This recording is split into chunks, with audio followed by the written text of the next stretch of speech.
Udah naik udah 500 matus. Tolong disertakan pas dan kartu identitas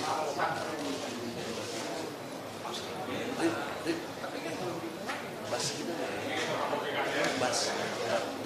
Fari Sarwas tadi, Randi Kurniawan, Kartika, Nabi, Samuel, Amunaga. Oke, silakan basnya diserahkan. Fabian Mas Aretas, Timbok, siap-siap. Silakan diserahkan.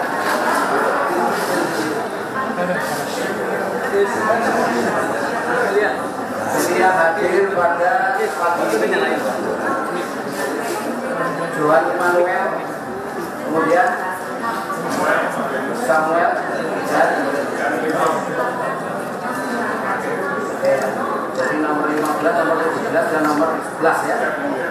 Baik, jadi walaupun yang hadir hanya 3, tolong untuk bas dan kartu anggota yang lain yang disertakan dalam surat kuasa tolong diserahkan kepada majelis. Sudah. Hasilnya tolong dilihatkan nanti. Baik, silakan. Saya taruh di sini dulu, nanti setelah kita periksa dari pihak sebelah, nanti silakan saling memeriksa surat kuasa masing-masing. Silakan duduk dulu. Dari tergugat. Saya laporkan ya. Kami hari Rabu ini ya, kami adalah calon pemohon intervensi. Oh, silakan duduk dulu. Ya, silakan duduk dulu. Ini yang penting akan kita panggil dulu prinsipal atau pihak tergugat dulu. Ya. Tergugat tidak hadir ya.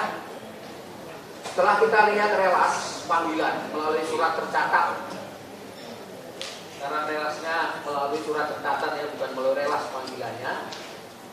Kemudian di sini ada bukti tracking ya, bukti tracking. Bisa kita lihat kepada para pihak yang hadir di sini. Dari tracking atau perjalanan paket surat tercatat pada tanggal 10 Agustus, petugas dari kantor pos yang bernama Yudi Ardiansyah mendapati rumahnya kosong, ya, rumahnya kosong.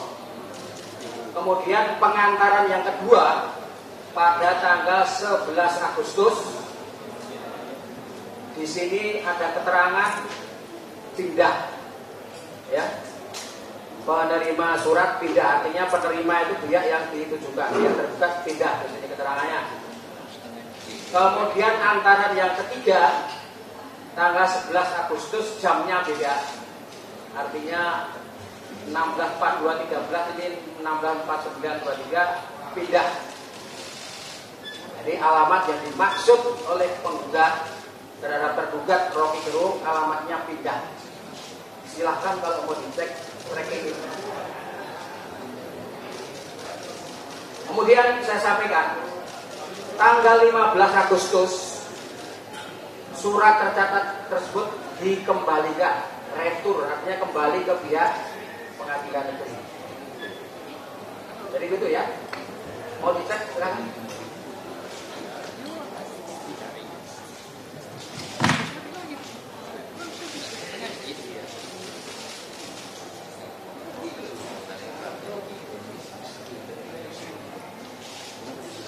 Oke, cukup.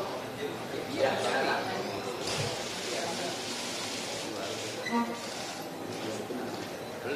Jadi supaya terang di sini ya, supaya terang di sini, mengapa tergugat tidak hadir?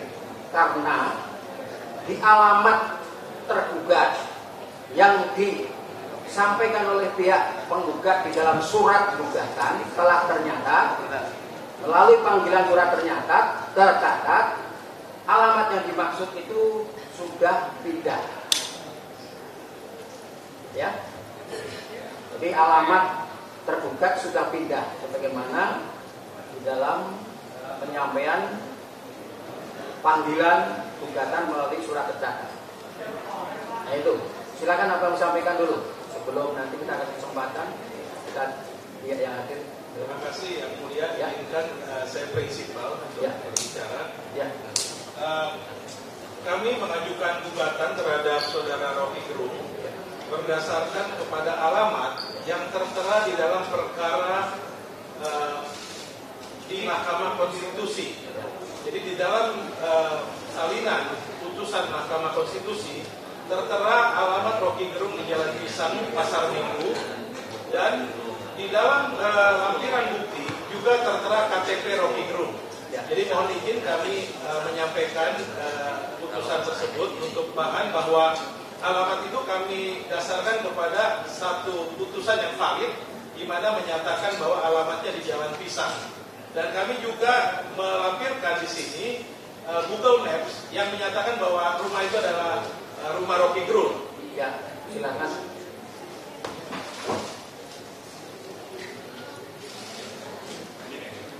Baik. Ya, silakan tutup. Silakan tutup ya. Baik. Jadi dengan apa yang saudara sampaikan, baik dari penggugat prinsipal maupun dari kuasanya, saudara penggugat tetap berpendapat bahwa alamat tergugat adalah sebagaimana yang saudara tera di dalam surat gugatan ya. Baik. Nanti akan kita sikapi tentu dengan panggilan yang kedua, karena saudara bersikap disitulah alamat tergugat. Baik, sekarang saya cek di sebelah kiri saya ada duduk dari mana? Ya, bisa disampaikan? Jadi gini, yang mulia. Ya. Kami dalam hal ini mengajukan gugatan intervensi. Ya. Ya. Jadi konteksnya nanti bisa dijelaskan oleh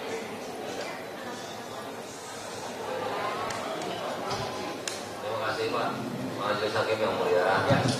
Karena ini kita yang mau disampaikan oleh kawan tadi adalah bahwa ini bukan karena dalam konteks nama Rocky Gerung, tapi materi tersebut itu mencakup kepada banyak orang yang berprofesi untuk menjadi narasumber. Jadi bukan karena Rocky Gerungnya, tapi objek materi gugatan tersebut menyinggung hak-hak warga negara sesuai Undang-Undang Dasar 45 dan HAM. Walaupun itu dipakai oleh sebagai dasar hukum daripada penggugat, padahal juga semua orang memang harus tunduk kepada itu. Jadi tidak bisa alasan menggunakan pasal 8 untuk hak asasi manusia, padahal kami pun menggunakan itu UUD 45 dan hak asasi daripada para narasumber atau profesional dalam bidangnya untuk dialog di acara-acara seminar. Jadi menutup pintu rezeki orang nggak boleh. Baik. Substansinya kami sudah bisa ya. Artinya itu yang akan saudara jadikan alasan untuk melibatkan diri dalam perkara 712. Artinya saudara mengajukan sebagai penggugat intervenien ya.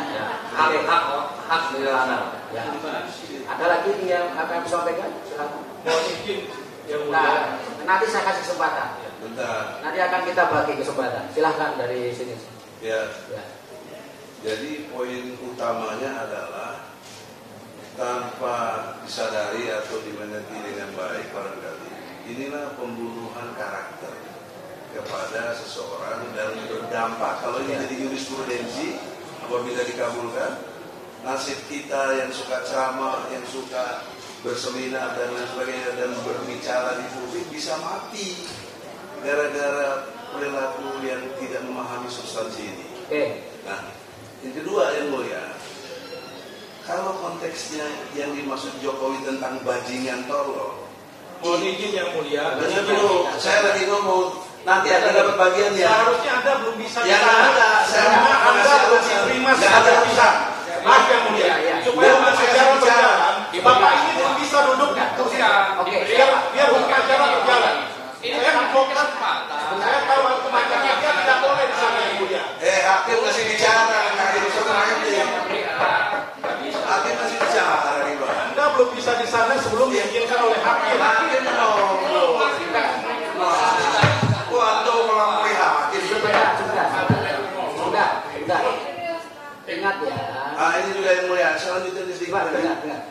Jadi poin dengar pentingnya yang mulia ini substansi hukum. Oke, silakan dengar dulu. Saya tak bicara dulu. Orang yang dianggap, nggak takut dianggap. Saya tak bicara dulu sebentar. Baik, silakan yang mulia. Tadi saya lupa mengingatkan bahwa kita yang hadir di sini, baik penggugat maupun sekarang yang hadir untuk bertindak sebagai orang-orang terhormat. Kan? Saya yakin ini orang-orang terhormat, sini orang-orang terhormat. Kemudian di sana ada media yang menyiarkan langsung, kita dilihat semua oleh publik. Perdebatan pun silahkan, ini ruang berdebat secara hukum, tapi juga secara terhormat. Silakan, masyarakat tidak akan, ya, sepakat ya, jangan saling potong gitu. Ya itu. Nanti majelis hakim akan beri. Oke, sekarang gini, intinya apa yang disampaikan oleh dari Prof. Edi tadi kan sama, intinya menyangkut apa yang disampaikan oleh. Saya kira cukup. Artinya nanti silakan itu dituangkan di dalam ketika mengajukan permohonan. Ada Ya. ada yang kedua yang mulia. Yang kedua itu berbeda. Saya mohon izin yang mulia dengan hormat. Ya. Konteksnya adalah sesuatu orang atau siapapun orang dianggap menghina itu bisa jadi persoalan hukum. Ya, itu nanti silakan dituangkan di dalam permohonan. Ini alasan dulu. Sebentar dulu, bukan masuk pokok materi. Tetapi yang memuji yang jadi penjilat itu enggak. Jadi perlu ada satu bandingan berpikir. Menghina nggak boleh, memuji, menjilat juga nggak boleh gitu. Ya, itu nanti silakan dituangkan di Yang dalam ketiga yang permohonan. mulia, soal undangan.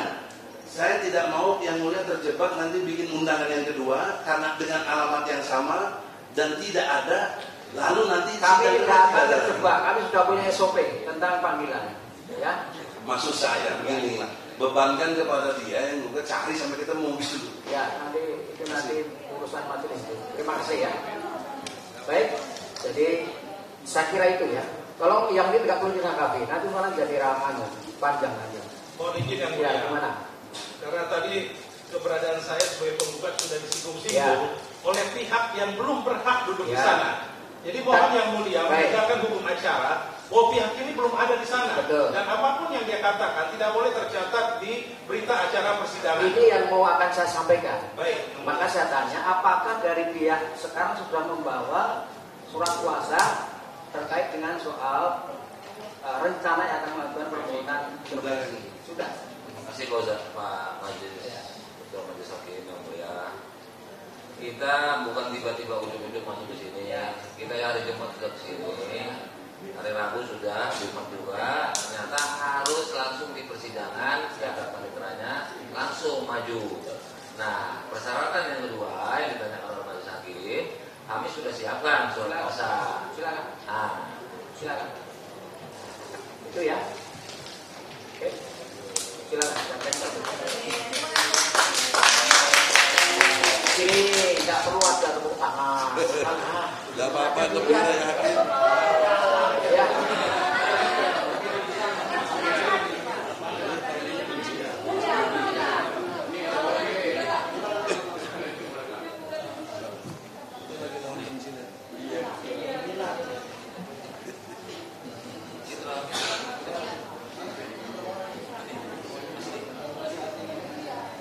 Silakan. Mohon izin yang mulia, dengan tidak mengurangi rasa hormat, Ya. belum waktunya surat kuasa maupun hal-hal lain dari pihak yang akan mengintervensi itu diperiksa oleh yang mulia. Ya. Ketika dia sudah menyatakan pendapat di sini, mereka harus mendaftarkan di pengadilan dan yang mulia sebagai pimpinan majelis memeriksa apakah memang layak diterima atau tidak. Jadi mengenai surat kuasa belum waktunya diperiksa oleh majelis. Demikian yang mulia, demi tegaknya hukum acara, saya mohon untuk ini tidak ditanggapi, ya, tidak ditanggapi terlebih dahulu. Terima kasih. Baik. Jadi begini. Ketua Majelis, saya nanggapi sedikit, kurang menyimak bahwa kami sudah Rabu ke sini, Jumat ke sini, jadi langsung di persidangan. Terima kasih. Ya. Baik ya, saudara penggugat prinsipal. Jadi sebagaimana tadi yang saudara utarakan bahwa saudara kan mempersoalkan legal standing daripada mereka yang ada di sini. Berencana mau mengajukan gugatan intervensi dan itu secara fisik mereka sudah hadir. Kemudian surat kuasa ini kan secara hukum sudah ada surat kuasanya. Dan mengenai pendaftaran bukan administrasi, gitu kan? Artinya mereka sudah duduk di sini mewakili katakanlah untuk yang memberi kuasa untuk mengajukan gugatan intervensi. Jadi itu saya kira tidak perlu lah terlalu kita persoalkan. Toh ini hak-hak masing-masing nanti ini masih apa sih? Masih baru panggilan ini, baru soal kedudukan masing-masing. Toh nanti ketika mereka akan mengajukan permohonan intervensi kan harus ditanggapi juga oleh saudara. Boleh tidak mereka masuk sebagai intervener gitu.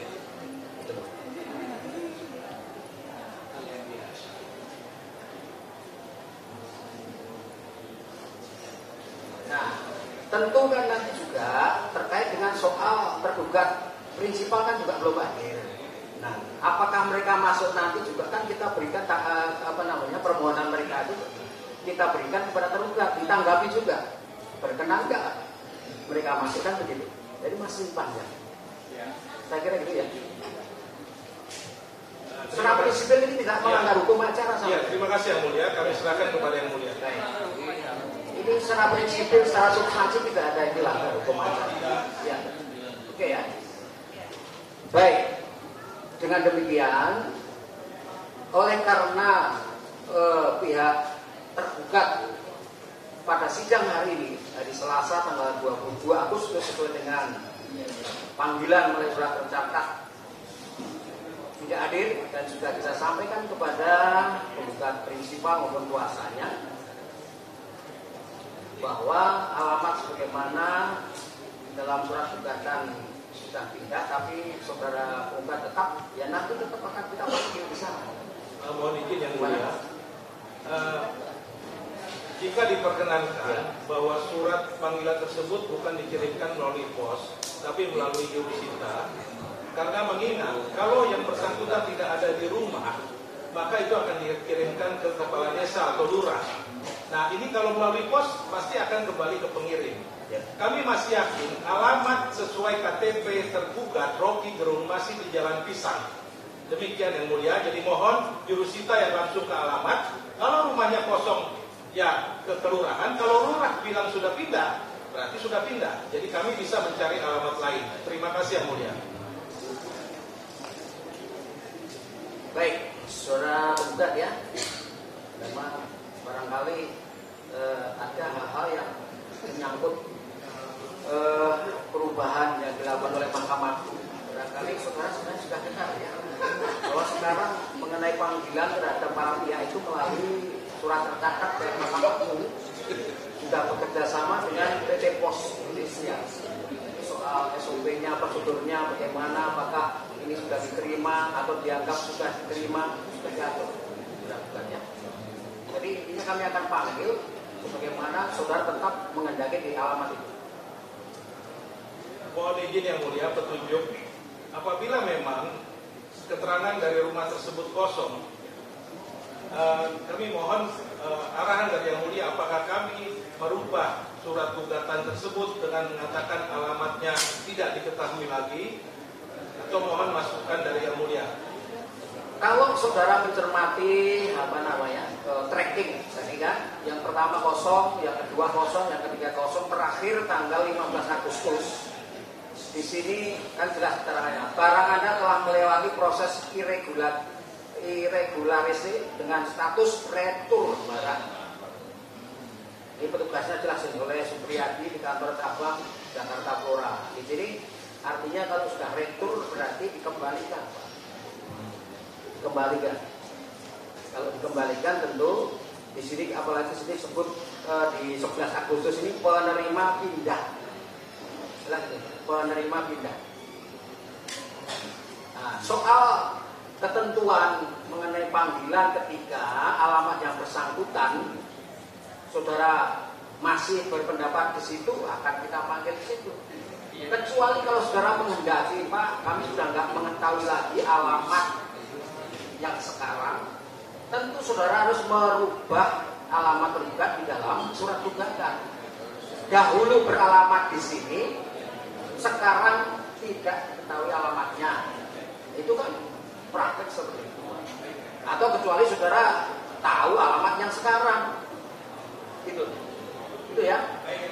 Baik, artinya sekarang kami akan panggil di tempat ini lagi karena saudara tetap berkeyakinan di sini.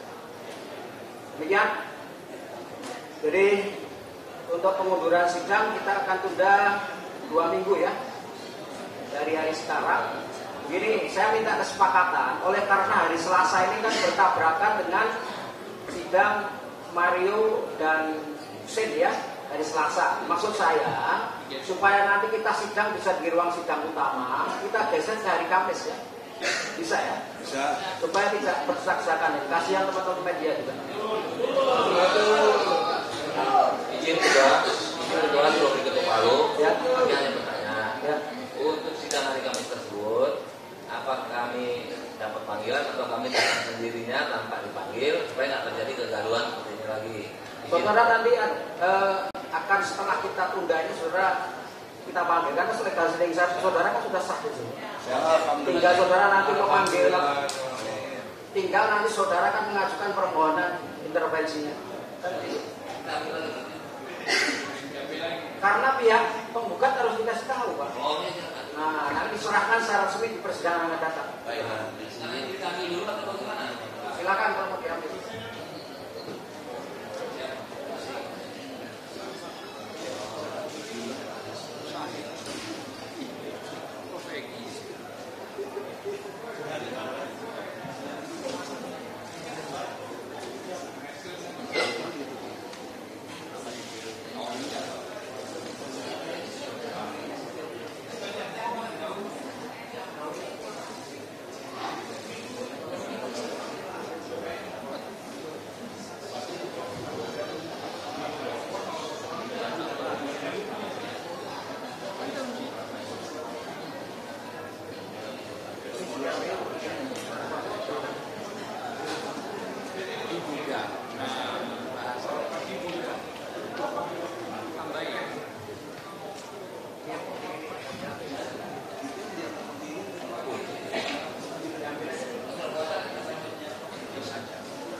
Mohon perhatiannya kedua belah pihak ya, baik penggugat maupun juga intervensi. Jadi sidang kita tunda hari Kamis tanggal 7 September ya. Agendanya adalah panggilan untuk tergugat. Kemudian tentu begini Pak, saya minta kepada penggugat intervensi, kan ini nanti gugatan intervensi atau permohonan intervensi nanti kan harus disampaikan baik kepada penggugat awal dengan tergugat. Artinya tetap harus melihat posisi tergugat dulu Pak. Apakah dia hadir atau tidak? Kan betul. Karena kalau tergugat tidak hadir kan tentu tidak ada relevansinya lagi mengajukan gugatan intervensi kan begitu. Baik, demikian dan sekali lagi saya mohon selanjutnya sidang supaya tertib lancar dan saya berterima kasih perdebatan yang asik tidak apa-apa, secara hukum memang harus berdebat keras tapi tetap dalam saling menghormati. Demikian Selasa tanggal 7 kita ketemu lagi sidang Kamis ketemu lagi sidang.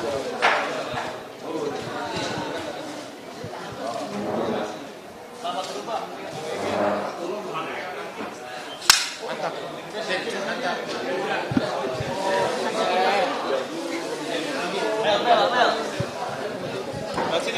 Terus itu pegang. Terusin aja Bang. Undang-undang dasar itu mau dihapus. Undang-undang dasar udah hapus itu MPR haknya. Oke. Jadi begini. Di luar aja. Oke. Di luar apa di sini? Ke belakang Pak. Ke belakang. Oke. Apa-apa itu. Jadi begini. Ini penggugat ini ambigu karena dia memakai pasal 28 UUD 45 tentang kebebasan hak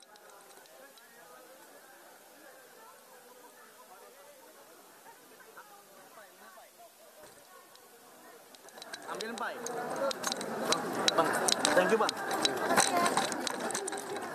Bel. Nunduk.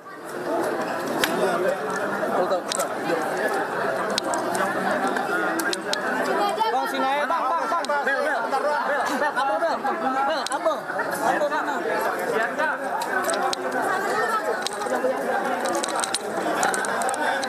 Sini aja udah. Pak, udah sini Pak.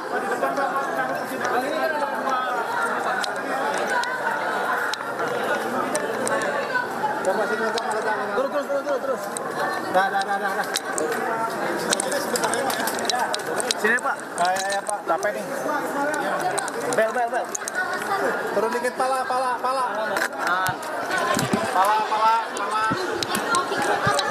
Jadi alasan saya menggugat karena sebagai advokat Tahu. saya mau memperjuangkan, dan tugas saya sebagai advokat memperjuangkan penegakan hukum. Penegakan hukum itu termasuk diantaranya norma kesopanan, kepatutan di dalam berbicara. Ya, jadi ini alasan utama supaya jangan setiap orang bisa semena-mena berbicara, tetap harus beradab. Apalagi yang mengaku sebagai akademisi itu harus berbicara, jangan hanya mencaci maki tapi mencarikan solusi. Itu yang saya jadikan alasan saya menggugat. Apa sih Pak isi petitumnya yang Bapak gugat? Isi petitum sudah ada waktu itu, dirilis saya sudah ada, ya, supaya hakim menghukum Rocky Gerung untuk tidak berbicara di seminar-seminar baik onsite maupun online. Kenapa saya mengajukan itu? Karena ketika dia berbicara dengan mencaci maki, maka akan dampaknya sangat besar, terutama terhadap persatuan di Indonesia. Jadi itu yang kita hindarkan di kemudian hari. Tidak ada orang yang merasa superior di atas segalanya, apalagi mengaku sebagai akademisi, berbicara sembarangan, terutama kepada pemerintah. Saya pengkritik pemerintah, saya sering gugat presiden, ketua DPR, gubernur, dan sebagainya. Tapi tetap ada cara-cara yang masih bisa ditolerir, bukan mencaci maki pemimpin kita. Itu maksud saya, harus diperbanyak pengkritik pemerintah, tetapi tetap harus mengingat kita manusia beradab, berpendidikan. Jadi inilah yang saya perjuangkan ke pengadilan. Kalau pengadilan menganggap ini memang kesopanan telah dilanggar, maka dia akan dihukum. Mengenai hukumannya tergantung pengadilan. Dan terakhir, saya menyesalkan Rocky Gerung tidak hadir. Kami akan berikan ke teman-teman bukti bahwa dia berKTP di Jalan Pisang, Pasar Minggu. Itu ada di dalam putusan Mahkamah Konstitusi. Ini menandakan dia pengecut. Karena dia tahu hari ini sidang pertama. Dia juga tahu, bahkan dia sudah mau menunjuk pengacara. Saya sudah tahu pengacaranya karena sudah declare kemana-mana. Jadi saya harap dia hadir di sidang mendatang. Karena kalau tidak hadir dengan alasan rumah pindah, rumah kosong, itu bukan alasan yang berdasar hukum. Karena orang bisa saja menghindar dari panggilan pengadilan. Ayo gentleman, hadir di sidang. Ya. Oke, makasih Pak. Oke, makasih Pak. Udah. Kita nomornya Pak. Makasih. Kameramen juga manusia, woi. Iya, makasih Pak. Makasih udah. Sampai coy. Mahkamah Konstitusi. Aduh, apalagi nih Pak. Tunggu Pak. Di dalam putusan Mahkamah Konstitusi, alamat Rocky Gerung adalah di Jalan Pisang, Pasar Minggu. Ya. Dan dia di dalam putusan ini melampirkan KTP-nya. Jadi saya nggak sembarang gugat, saya nggak gugat di Sentul. Orang itu cuma sekali-sekali kok dia di sana. Jadi dimanapun dia berada, pasti kita tahu keberadaannya, apalagi KTP-nya di Jalan Pisang, Pasar Minggu. Makasih. Oke, ini silakan. Nanti di-share. Udah, kameramen juga manusia, woi. Makasih, CNN. Udah, makasih. Udah, makasih. Ayo pihak itu.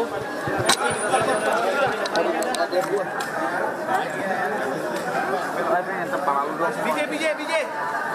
Pembela. Siapa? Udah sini tantan. Wah, itu dia langsung. Mana ada motor? Pak di sini Pak. Pak, udah sini udah sini udah. Di sini Pak yang lengkap Pak. Udah situ udah. Udah ngomong. Udah ngomong aja. Turun. Udah. Bang Riki.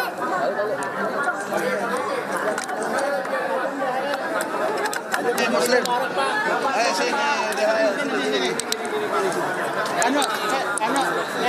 Pak Muslim sini.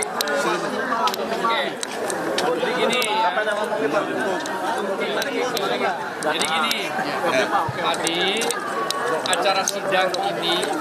tadi acara sidang ini dimulai cukup baik, tapi ternyata ada omongan yang disampaikan dari pengacara penggugat Rocky Gerung itu seolah-olah kami ini nyelonong, tapi dibantah semua oleh hakim bahwa saya, Bang Egy sama Bang DHL ini sudah sesuai dengan acara perdata yang disampaikan tadi. Jadi sudah diterima dan sudah selesai. Nah, sekarang tinggal Prof. Egy, apa yang mau disampaikan? Silakan DHL dulu. Nah, kita perlu opini ya supaya masuk akal sama kawan-kawan semua. Kalau kita sampaikan di sana itu belum masuk materi.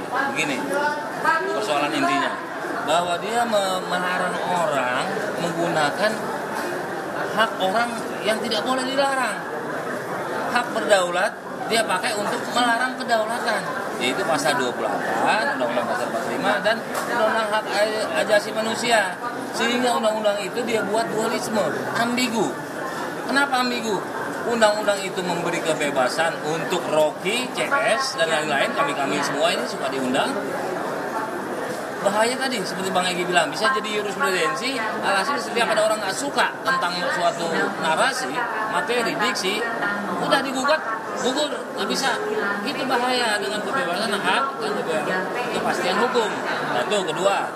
Dan ini materi nantinya akhirnya bahwa kalau ingin merubah undang-undang yang dia sebutkan itu, Undang-Undang 45, itu hak MPR, bukan hak mereka.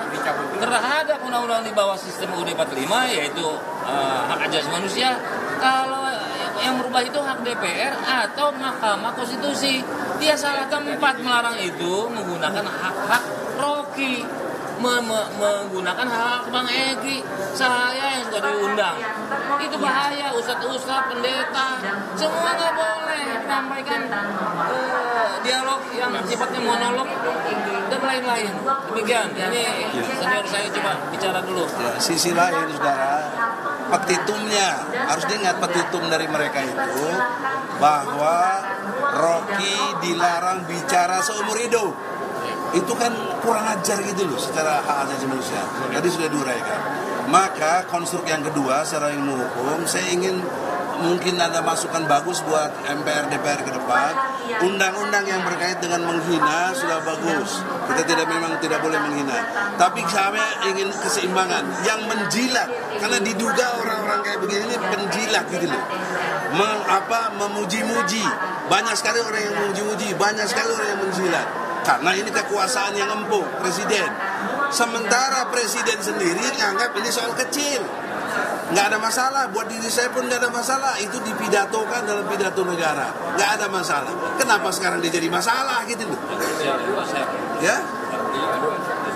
Hah? Yang justru krusialnya kok mereka yang membuat kita ini menjadi gaduh seperti ini. Nah, inilah namanya dugaan saya penjilat dan yang cari muka. Dan sesungguhnya satu lagi yang menarik tentang kebohongannya itu, ya, ini kan harus diingat bahwa ini dianggap tidak sopan, kata beliau. Oke, nah, persoalan seriusnya masih ada tentang ijazah palsu. Kenapa dia tidak ungkap gitu? Bahwa ijazahnya itu saya dituduh palsu, padahal inilah yang benar. Yang musuh palsu tidak benar. Itu kan elegan kalau dia ngomong daripada ngomong yang lain-lain. Dan itulah kebohongannya. Oleh karena itu, yang begini-begini nggak ada penjilat yang muncul, yang begini-begini nggak ada yang mencari muka. Nah, kami gugat intervensi nggak ada urusan dengan Rocky, ya, nggak ada hubungannya dengan Rocky. Walaupun kita kenal baik Rocky, kita ngerti hukum, bisa menggugat intervensi, fogging, artinya ikut campur. Karena dia ikut campur. Kalau pakai hak dasar, apa hak dasar dia gugat Rocky itu? Apa hak dasarnya? Kok kita dipersoalin? Nah itu aja dia nggak mengerti konstruk hukum. Oleh karena itu saudara-saudara, kita berharap ke depan tanggal 7 September Rocky bisa datang, kita bisa. Kalau Rocky nggak datang, dia nggak ada lagi kehilangan relevansinya. Relevansinya nggak ada, ngapain gugat? Orang nggak datang, nggak ditemui. Ya, itu logika. Terima kasih. Ada lagi pertanyaan? Tujuan gugat intervensi apa, Pak? Gugatan intervensi tujuannya adalah kita ini ikut campur karena dia nggak benar menggunakan hukum berdasarkan hak asasi manusia dan Undang-Undang Dasar 45 pasal 28. Kita pun juga gunakan itu, tadi sudah diterangkan oleh DHL. Maka kita pantas dan karena dampaknya.